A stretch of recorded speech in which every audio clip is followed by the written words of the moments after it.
mais um episódio do Psique Podcast, um canal para falarmos de psiquiatria com um quê de humor e criatividade. E hoje o assunto é um tabu na psiquiatria. Depressão tem cura? E aí, Camille? Pois é. Pergunta que todos os pacientes nos fazem, né? Depressão tem cura? Até quando eu vou tomar o remédio? É complicado. Nós vamos entender um pouquinho sobre isso hoje, né, Adna? Maravilha! E lembrando vocês, se vocês gostarem do conteúdo, curtam, compartilhem e comentem, gente. Deem sugestões pra gente, quanto mais interação, melhor. E a gente está muito feliz de estar aqui conversando sobre um assunto que é muito apaixonante pra gente, e eu espero que a gente consiga passar esse conhecimento de uma forma também apaixonante, né, Camille? Com certeza, porque somos realmente apaixonadas por todo o conteúdo da psiquiatria, né? E eu achei muito legal você acrescentar isso, Adna, da importância da participação, dos comentários, porque a gente gostaria também de sugestões de temas, né? Isso. O que as pessoas têm interesse, o que gostariam de saber mais e de estudar junto com a gente. Perfeito. Muito bom. E aí, Camila, eu fiquei pensando sobre esse tema, né? De tanto que a gente escuta isso no consultório, se depressão tem cura, eu acho que é importante a gente pensar um pouquinho, antes de pensar no final dessa doença, e a gente já sabe que ela é uma doença, de entender um pouco como ela começa, né? Então, depressão é uma coisa só, a gente tem vários tipos de depressão. Como que é isso, amiga? Pois é, pois é. As pessoas costumam dizer, a depressão é uma doença. Na verdade, a depressão representa várias doenças, né? Não é, por exemplo, uma receita, um padrão. A gente sabe que poderia descrever a depressão de diversas formas, com diversos sintomas diferentes. Gente, eu perdi a palavra porque eu estou com fenótipos na cabeça. Que é apresentações. Ah, perfeito. Muitas apresentações diferentes da doença. Então, tem pessoas que vão sentir a tristeza, um desânimo, uma melancolia. Tem pessoas que vão desenvolver uma irritabilidade muito intensa. E aí fica difícil de acreditar, mas isso é uma depressão? Isso. Principalmente crianças, adolescentes, que desenvolvem de uma forma mais inespecífica. Muitas pessoas não vão nem identificar o próprio sentimento de tristeza, mas aparecem com uma anedonia, perda de prazer, o desânimo, a falta de energia, sem a sensação específica da tristeza. Porque, como a gente viu, a depressão é um quadro químico e não um sintoma específico. Exatamente. Eu costumo brincar, assim, eu nunca contei quantos pacientes eu tenho no consultório, mas posso dizer, garanto que todos eles têm sintomas diferentes, né? Então, assim, a gente não consegue pensar na depressão como algo... a gente tira uma foto de um paciente, descreve para você e você fala, nossa, esse é um paciente depressivo. Esse pode ser depressivo, aquele outro. Por isso que é tão complexo o nosso raciocínio clínico, né? E por isso que eu pego tanto no pé, e a Camille também, de alunos, dizendo que a gente precisa entrevistar esses pacientes, né? Não dá para fazer consulta de psiquiatria em 10 minutos. Dá, se não for uma consulta de psiquiatria, né? Então... Não tem como, gente. Eu brinco que com 10 minutos eu não sei nem o nome do meu paciente direito. Então, a gente precisa entender, sentar, conversar, porque é uma doença extremamente complexa, né? E algo que eu queria começar a discutir, Camille, que eu acho que é importante da gente diferenciar, é depressão unipolar da depressão bipolar, né? São coisas que parecem iguais, são diferentes e são tratadas de maneiras completamente diferentes. Então, é muito interessante a gente pensar o seguinte: quando a gente vai pensar no transtorno bipolar, eu tenho certeza que vocês já escutaram sobre, e a gente vai ter vários episódios específicos sobre transtorno bipolar, que o transtorno complexo, né? Muito difícil de cuidar, de tratar, de melhorar. É isso aí, gente. Os psiquiatras também sofrem. E é importante a gente lembrar que no transtorno bipolar eu também tenho depressão, né? E essa depressão costuma ser um pouco diferente do que a nossa depressão unipolar. E aí, gente, produção, Coloca pra gente a imagem só pra gente entender algumas coisas. Gente, só relembrando, tá? Nosso foco hoje não é transtorno bipolar, mas pra gente lembrar, esse desenho eu faço todos os dias no consultório, né? Por quê? Porque ele é didático, gente. Faz a gente entender como funciona. Então, é muito interessante da gente pensar que eu tenho alterações de humor num episódio, num transtorno bipolar, eu vou ter os episódios de mania e hipomania, e que a gente vai deixar isso para um outro momento. Mas é importante lembrar, ó, que eu tenho episódio depressivo. E no episódio depressivo, no transtorno bipolar, eu tenho algumas características diferentes, né?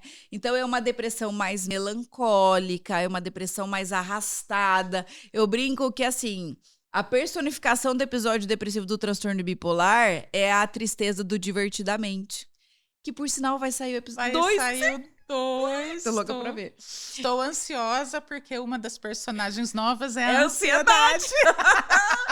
Gente, então a gente vai fazer um episódio sobre Divertidamente. Não sei quando lança, mas enfim. Combinado.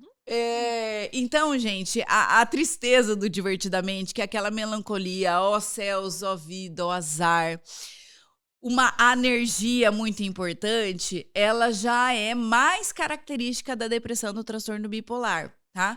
E aí, gente, na depressão do transtorno bipolar, Camille, e aí? Tem cura? Como que funciona? Pois é, a nossa questão, né? Será que tem cura? E muito interessante isso que você está falando dessa diferenciação. Uma característica que eu acho importante a gente prestar atenção também é o início dos sintomas. Muitas vezes a depressão do transtorno bipolar inicia precocemente. Então, uma criança, um adolescente que já inicia um quadro com sintomas depressivos, ainda mais com essas características específicas que você falou, a gente tem que levantar um alerta. Tem que levantar esse alerta. Existe, será a possibilidade de ser um transtorno bipolar? Ou é apenas um transtorno unipolar? Porque o diagnóstico, eu não respondi sua pergunta, Adna, mas é que eu estou lembrando aqui. Não, tá maravilhoso. A importância de um diagnóstico correto, precoce. Por quê? Porque como o tratamento, o mecanismo da doença é muito diferente, o tratamento também é diferente, qual a importância? Se a gente tratar uma depressão bipolar como uma depressão unipolar, além de não melhorar, a gente pode piorar e cronificar ainda mais, o que prejudica, segundo a nossa resposta, tem cura. Como que a gente vai curar algo que a gente vai tornar cada vez mais crônico? Então, é importante essa característica também de poder identificar, de poder ter esse diagnóstico. E você sabe, Camille, que assim, em algumas situações, infelizmente, nós vamos fazer o diagnóstico do transtorno bipolar depois de introduzir um antidepressivo e ver que esse paciente virou, né? E aí a gente Exatamente. fala, opa, acho que não é uma depressão simples. Mas é interessante da gente pensar que essas características chamam a nossa atenção. Claro que elas não fecham o diagnóstico, mas ontem eu estava até discutindo com uma colega nossa, psiquiatra, que se a gente entra, por exemplo, com um estabilizador de humor no transtorno bipolar, numa depressão bipolar, e for uma depressão unipolar, eu não vou fazer estrago nenhum. Exatamente. Agora, o contrário, eu posso fazer um estrago gigantesco, né? Então, o paciente bipolar vai ficar muito mais impulsivo, irritado, pode se colocar em situações de risco bastante sérias, né? Exatamente, tem a famosa virada maníaca, né? Que ele vai ficar eufórico, precisar menos de sono, ficar mais impulsivo. Eu lembrei de uma paciente que eu gostaria de contar. Ela veio num quadro depressivo muito grave. Um ponto importante, um parênteses, Isso. Porque no transtorno bipolar a depressão não é regra, mas ela tende a ser um quadro mais grave, né? Como você falou, mais arrastado e normalmente mais intenso, mais grave do que os próprios quadros da depressão unipolar. Com certeza. Né? E essa paciente, ela chegou num quadro depressivo extremamente grave, muita anedonia, muito desânimo, e não trazia histórico de episódios maníacos, de hipomania, não tinha um antecedente e nem antecedentes familiares. Porque é uma coisa importante a gente também questionar isso na avaliação sobre os antecedentes familiares. Não tinha. Então, a princípio, eu tratei ela como um quadro depressivo unipolar. Ela, graças a Deus, me mandou uma mensagem 5 dias depois, agradecendo. Doutora, eu quero te agradecer porque eu melhorei muito rápido e eu tô muito bem. Eu falei, misericórdia, 5 dias. Lascou. Né? Outra característica importante, pessoal, tá tratando uma depressão que melhora muito rápido, provavelmente é uma depressão bipolar. Com certeza.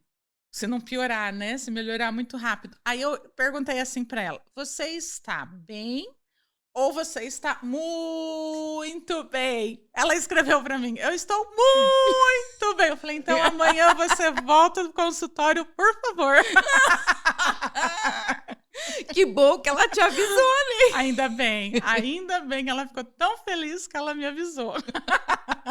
E isso é tão sério, né? Eu falo que a gente pode ter uma anamnese super criteriosa, mas existe o risco disso acontecer, Existe. né? E assim, e é o nosso papel, abrindo um outro parênteses pensando nisso, é a nossa função de psicoeducação, né? Exatamente. Então, essa é uma paciente que a gente vai ter que convencer de que ela não tá muito bem. Né? Esse muito bem, ele é patológico. E deve ser uma delícia estar em mania, né? Então, como é complexo e difícil convencer esse paciente de que esse muito bem, ele saiu de um quadro depressivo extremamente desconfortável e está se sentindo a Mulher Maravilha, o super-homem. Como que eu vou dizer que isso é ruim, né? E aí, a gente precisa educar esse paciente, né? Eu já tive pacientes que eu brinco assim, ai, gente, que lindo, tá super psicoeducado. Ele chega pra mim e fala, olha, doutor, eu tô em mania, comprei 2 terrenos. Então, ele já sabe que ele comprou 2 terrenos, que ele não precisava e que ele precisa de medicação. Então, já vem até com o diagnóstico, entendeu? Então, o quanto é importante os pacientes entenderem nesse funcionamento, né? Exatamente. Amiga, posso fazer outro parênteses? Lógico, super legal. Gente, hoje eu tô cheia de parênteses, você me corta, Adna. Até parece. Mas eu lembrei de uma coisa que eu acho tão importante, a gente até trazendo de volta um tema que a gente gosta muito com relação ao preconceito, à questão da sociedade. Um outro exemplo de uma paciente minha com um quadro depressivo muito grave, uma depressão unipolar, ela era realmente unipolar, ela tá bem agora, graças a Deus, e a gente começou a tratar e ela começou a melhorar. E começou a entender que a rotina dela, a qualidade de vida dela não estava legal. Ela trabalhava excessivamente, ela saía de casa às 6 horas da manhã, muitas vezes voltava às 11 horas da noite. Ela desenvolveu um burnout. Claro, né? E conforme ela foi melhorando, ela foi percebendo que não estava legal. Começou a trazer. Foi muito bacana, porque na época eu indiquei a terapia, ela aceitou e aderiu à terapia. E ela foi conseguindo visualizar que ela não queria mais aquela rotina, que ela não queria mais aquela vida. E modificou. Ela decidiu que ela ia trabalhar meio período. Ai, que delícia. Maravilhosa. Que ela ia trabalhar só à tarde. E que de manhã ela acordaria às 8 horas da manhã. Ela não sairia mais de casa às 6 da manhã. Ela acordaria às 8. Ela tomaria um café da manhã sentada na cozinha dela. Depois ela assistiria de pijama o programa que ela queria assistir pela manhã. Por volta das 10 da manhã, ela colocaria a roupa dela para lavar, faria o próprio almoço e só à tarde iria trabalhar. O que aconteceu? Vários amigos, os filhos, começaram a questionar que ela estava muito mal, que ela estava doente novamente. Olha isso. Porque era 10 horas da manhã, ela estava de pijama na casa dela. E ela chegou desesperada para mim. Ela falou, doutora, eu tô muito doente. Eu piorei tudo de novo. Tadinha. E me trouxe isso. E eu falei para ela, eu falei, tá, você tá em casa, você tá trabalhando meio período, você tá tomando café, assistindo a sua TV, o seu programa. E como que isso tá te retornando? Que sentimento você tem? Qual a sua sensação? Nossa, eu me sinto feliz. Eu me sinto bem. Claro. E a sociedade, o preconceito, trouxe para ela que ela estava muito doente, porque ela resolveu mudar a qualidade de vida dela. Então, acharam que ela estava muito depressiva de novo. Tá vendo? E aí, dentro desse seu parênteses, abro um novo parênteses. Adoro! A gente jura que volta pro foco. Mas, assim, é justamente... Até a gente tem vários países que já estão testando o final de semana com 3 dias. né? Perfeito, Gente, maravilhoso. sexta já tinha que ser final de semana, não Também é? acho. Porque exatamente isso. Então, faz repensar toda uma vida, né? Então, eu tô vendo a vida passar, eu tô trabalhando loucamente, não estou vendo minha vida passar, ou eu tô vivenciando ela de verdade, né? Que legal. Sentindo ela. E por isso que eu acho que é tão importante a gente tratar, e nossa função como psiquiatras é tratar e tratar de verdade esses pacientes para que mudanças como essas aconteçam, né? Eu falo que assim, o nosso objetivo é fazer com que o paciente ele viva a melhor potencialidade que ele pode, né? A gente dá Exatamente. meios e aí ele vai viver da maneira que ela quiser, né? E a depressão, eu acho que assim, acho não, né? Tenho certeza, ela rouba muita coisa, né? E se a gente for pensar, por exemplo, em critérios diagnósticos da depressão, agora voltando o nosso foco para uma depressão unipolar, nós temos como dois principais sintomas o humor deprimido e a anedonia, que é essa perda de interesse ou prazer, né? Além disso, eu tenho um monte de outras disfunções. Eu vou ter alteração de sono, alteração de apetite, alteração de velocidade motora, né? Então, eu posso ter uma lentificação, uma agitação. Tudo isso faz com que esse paciente tenha um prejuízo muito grande da qualidade de vida, né? E faz diferença, por exemplo, Camille, assim, uma coisa que eu vejo muito no consultório, né? A gente começa a tratar, a gente diagnostica esse paciente, ele volta maravilhoso como essa sua paciente. Aí o que ele faz? Eu tô muito bem, eu vou suspender o remédio, gente, eu tô maravilhosa. Existe algum risco? Como que é isso, Camille? Me conta um pouco. Pois é. Assustador isso pra gente, né, Adna? Sim. A gente arrepia Isso. quando o paciente fala isso. E a gente respira e fala, ok, vamos explicar o quão grave isso é. Isso faz parte, vamos aprender com isso. Realmente, é muito grave, muito triste, eu costumo dizer também, Claro. porque faz toda a diferença. A partir do momento que a gente interrompe o tratamento antes da hora, a gente está provocando uma cronificação desse quadro, porque a gente está alterando a química repentinamente, né? Então, falando um pouquinho da química, eu gosto bastante da parte química, né? Então, se a gente pensar que o quadro depressivo é um quadro gradual, ele não acontece repentinamente. Então, começam a acontecer alterações químicas no cérebro, que começam ali, a gente viu, no sistema límbico, começam a acontecer essas alterações químicas e o cérebro vai lançando mão de estratégias para Perfeito. poder evitar sintomas, para poder manter essa funcionalidade. Então, ele diminui receptores funcionais, ele aumenta a velocidade de funcionamento, de transmissão Para tentar do cérebro, compensar. para tentar compensar. Então, tudo isso vai acontecendo gradualmente.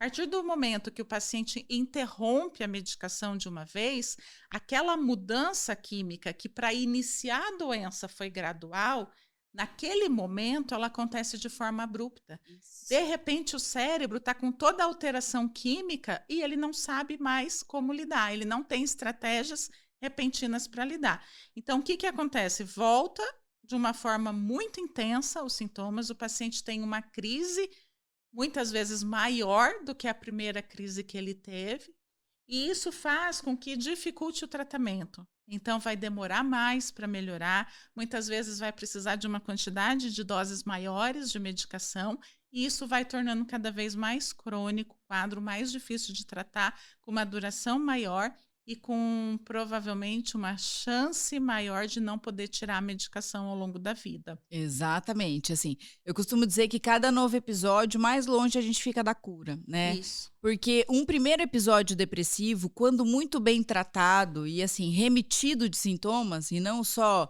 com alguma resposta parcial, a gente diminui muito a chance de cronificação, né? E aqui eu chamo muito a atenção, porque é importantíssimo que num transtorno mental eu tenha o tratamento por um profissional da saúde mental, né? Exato. Então, é a mesma coisa de eu pensar, por exemplo, eu vou tratar uma diabetes, não é minha especialidade, mas eu lembro da época de faculdade que eu colocava um glifage e esse paciente ficava bem. E aí eu nunca mais estudei sobre isso, eu não tenho essa especialização E aí eu deixo meu paciente aumentando essa resistência insulínica absurdamente e eu faço esse paciente desenvolver um quadro de diabetes. Isso é um crime. Mas isso acontece, Eita. né? É raro, mas acontece muito.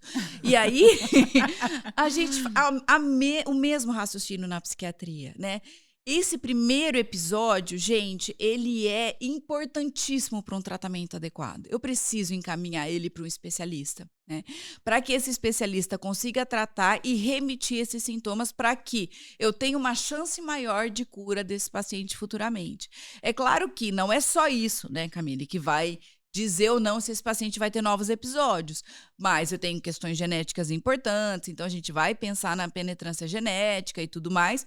Mas se eu trato bem esse primeiro episódio, eu aumento a chance de cura desse paciente, né? Exatamente. E isso que você está falando é muito importante, Adna, com relação ao especialista, porque não tem como a gente estudar tudo de tudo. Com certeza. Cada especialista consegue se aprofundar na sua própria área.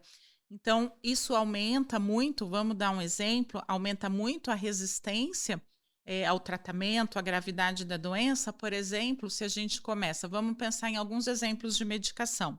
Vamos pensar no escitalopram, que é uma medicação bastante usada também por outros especialistas que não o psiquiatra. Então, se a gente pensar que o escitalopram é uma medicação que a gente pode chegar em bula 40 miligramas, off-label 60 miligramas para um paciente grave, e uma outra especialidade, ou às vezes até um psiquiatra, coloca 10 miligramas, o paciente não melhorou, ele troca a medicação por outra medicação. Até um negócio. Dá assim. um negócio. Coloca lá uma sertralina, que a gente pode chegar a 200, 300 miligramas, coloca sertralina 50 miligramas, não melhorou, ele passa para outra medicação. Então, isso faz com que a depressão vai se tornando resistente ao tratamento, fique mais difícil melhorar. Lembrando que, a partir do terceiro episódio de depressão, as chances de não precisar tratar e ter cura diminuem muito. Muito. Né? E diminui muito a resposta às medicações também. E a gente começa a entrar num quadro de depressão refratária. Né? Então é muito sério isso, né? E na depressão refratária, que é o nosso dia a dia, né, Camille? Infelizmente, pelo menos na minha prática clínica, os pacientes, é muito difícil o paciente chegar virgem de tratamento. Né? Então ele já vem mexido, já vem medicado e já vem cronificado. Então, por N motivos. Então, por um tratamento que foi introduzido inadequadamente, se esse paciente não recebeu orientações sobre o que é a doença e suspendeu esse tratamento, né?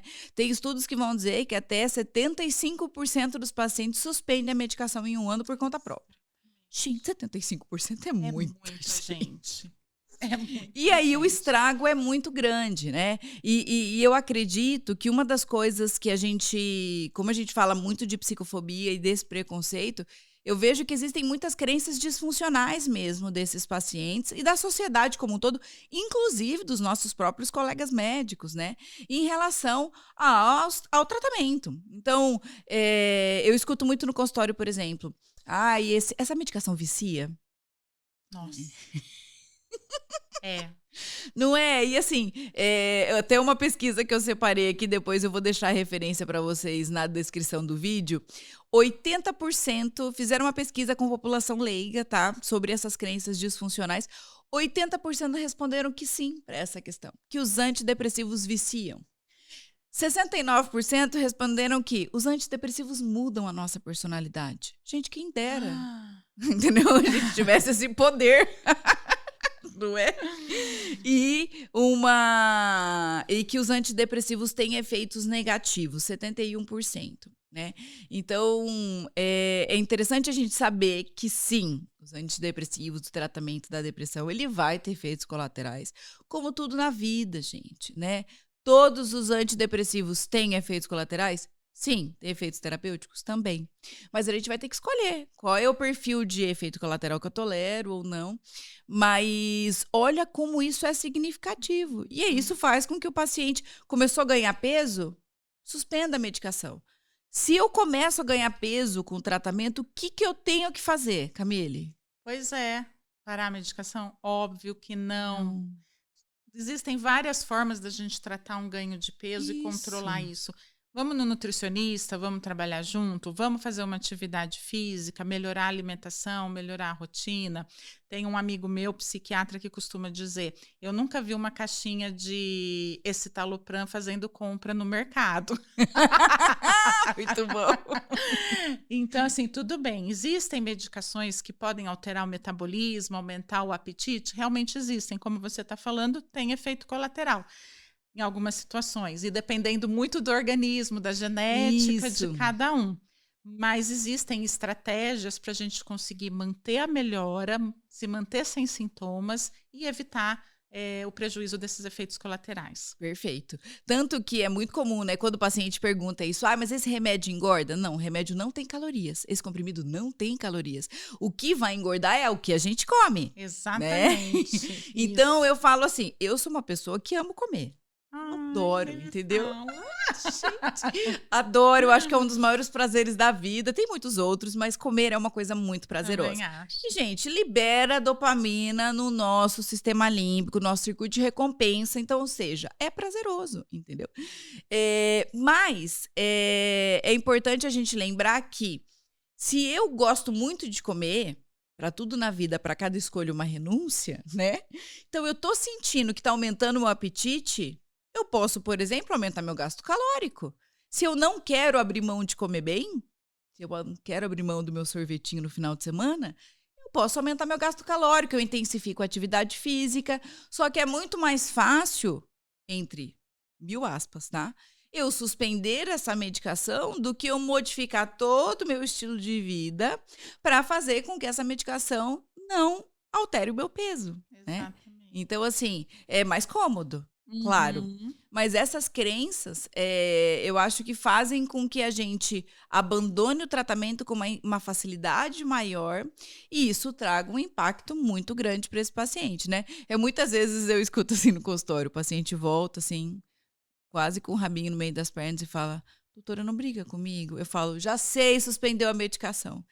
Então, e aí? Isso, aí eu falo: e aí, tá maravilhoso? Não, eu tô péssimo. Né?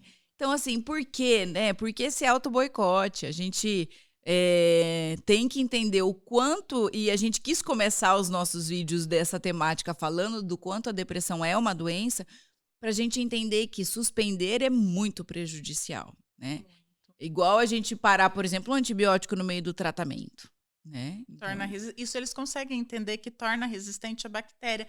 É o mesmo mecanismo. Mesmo mecanismo. E você sabe, Adna, eu vou até aproveitar, porque a gente vai estar conseguindo conversar com mais pessoas por aqui, com relação a essas crenças. Por exemplo, eles leem a bula do remédio e não querem tomar a medicação, por mais que a gente oriente durante o atendimento. Eu costumo dizer, então vamos combinar, você leu a bula? Então leia a bula da dipirona. Ótimo. Gente, vocês já leram a bula da dipirona? Porque se ler, ninguém quer tomar. Isso. Não vai tomar. Então, leiam a bula da dipirona.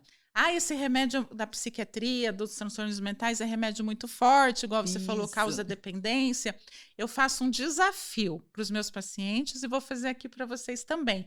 É muito forte, é prejudicial, vai acabar com o organismo. Então, vamos fazer um combinado. Vamos num pronto-socorro e vamos fazer um levantamento de quantos pacientes chegaram lá com uma hepatite fulminante, uma pancreatite, e foi causada por um antidepressivo. E quantas foram causadas por um anti-inflamatório. Maravilhosa! Não Camille, vou usar isso no consultório? Usa. E eu faço esse desafio. Vamos fazer esse levantamento? Eu desafio mesmo. Quem encontrar um caso de uma hepatite fulminante, uma pancreatite causada por antidepressivo, nos avise.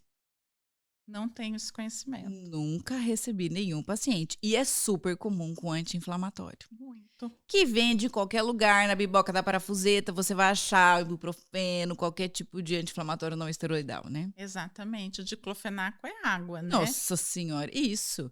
Né? Tá com uma dor na ponta do cabelo, vou tomar um anti-inflamatório. Isso. Né? Então, a gente tem que estar alerta a isso e acho que é muito importante o nosso papel aqui também, poder acabar com essas crenças e orientar. Adorei você ter trazido esse estudo. Ai, gente, eu fico indignada, assim, porque a depressão resistente ao tratamento, que é o que chega pra gente muitas vezes, é muito difícil de tratar, né? Nós temos vários, assim, guidelines e situações que nos orientam de como a gente vai medicar esse paciente, e na maior parte das vezes nós temos que associar medicações, ir para perfis diferentes, né? Mas isso muitas vezes pode ser evitado. Claro, quando não pode ser evitado, não tem o que fazer, né? Mas se puder ser evitado, por que não, né? Eu costumo dizer que uma das principais maneiras de olhar para o tratamento que eu tenho nós precisamos entrar com medicação rápido e tirar a medicação devagar. A pressa é só para introduzir. Não tem que ter pressa para tirar essa medicação, né? Existe um risco muito grande antes de 1 ano de tratamento da gente tirar essa medicação e a recaída vir numa intensidade maior, né? Eu costumo dizer para os pacientes, olha, você vai começar a tomar a medicação, eu começo algumas alterações cerebrais já desde o primeiro dia, mas começo uma resposta clínica mesmo de 3 a 4 semanas. E aí eu vou falar assim, nossa, eu estou maravilhoso, depois de 60 dias eu vou tirar a medicação. Eu mudei coisas muito pequenas. Lembra que a gente falou lá de toda a circuitaria neural? Para eu ter uma modificação de todo esse circuito e essa modificação sendo algo permanente, eu preciso de muito tempo de mudança, né? Então, eu preciso desse antidepressivo. E aí a gente pensa assim, eu tirei, não consegui ficar sem. Tá vendo como eu tô dependente da medicação? Exatamente. Não é esse o raciocínio, né? O raciocínio eu preciso modificar a circuitaria para que essa modificação seja permanente. E isso é pelo menos 1 ano de tratamento, né? É muito difícil, num primeiro episódio, eu até deixo 1 ano, 1 ano e meio, assim, eu fico tentando segurar para daí suspender a medicação. E a partir do segundo episódio, pelo menos 2 anos de tratamento, e depois disso a gente dificilmente tira o antidepressivo, né, Camila? Eu não sei como é que você faz na sua prática. Perfeito, assim, né? é exatamente assim que eu faço também, porque é isso que você está falando, né, Adna? É uma remodelação química, então a gente está tendo que redesenhar esse circuito, fazer o cérebro reaprender essa quantidade que ele tem que manter de produção química, então é uma remodelação. A gente conversando aqui, lembrei até de alguns números que eu acho que vale a pena a gente trazer para as pessoas. O STAR-D, né, que é o grande estudo que a gente tem, né, Adna, com relação ao funcionamento e resposta das medicações, das principais medicações, e a resposta com relação aos quadros depressivos. Então, a gente vê que num primeiro episódio, 30% dos pacientes vão responder satisfatoriamente, né? Isso é um número muito pequeno. Muito. E após 4 tentativas de tratamento, 1/3 desses pacientes ainda não vão ter uma resposta satisfatória. Então, a importância da gente evitar ao máximo. Então, naturalmente, já é uma doença muito difícil de tratar. Isso. A gente fazendo o mais rápido possível esse tratamento, com diagnóstico correto, com indicação correta de tratamento. Então, imagina se a gente não fizer. Imagina se o paciente interromper a medicação antes da hora. Esses números, eles já são ruins, vamos dizer. Vai ficar ainda pior. Sem dúvida. E é interessante que é importante a gente falar isso na consulta, né, Camille? Gastar um tempo da consulta explicando que a depressão é uma doença que tende a ser crônica na maior parte das vezes, que a gente precisa atingir a remissão desses sintomas para evitar que ela diminua as chances dela ficar resistente, e que a gente precisa, qualquer efeito colateral, qualquer mal-estar, eu preciso reportar isso para o psiquiatra. Né? Então, assim, não vai falar com a vizinha, né, com a prima, com a tia. Não, traz isso para o psiquiatra e fala, olha, eu tô tendo esses efeitos colaterais. E é muito comum, porque eu gasto muito tempo na consulta falando sobre os efeitos colaterais da medicação. Eu falo, olha, eu vou explicar tudo que pode acontecer de pior, tá? Porque se não acontecer nada, ótimo. Se acontecer o pior, você já sabe que isso é da medicação. Tá preparado. Isso, tanto que muitas vezes quando eles voltam, eu falo, e aí, como foi a adaptação da medicação?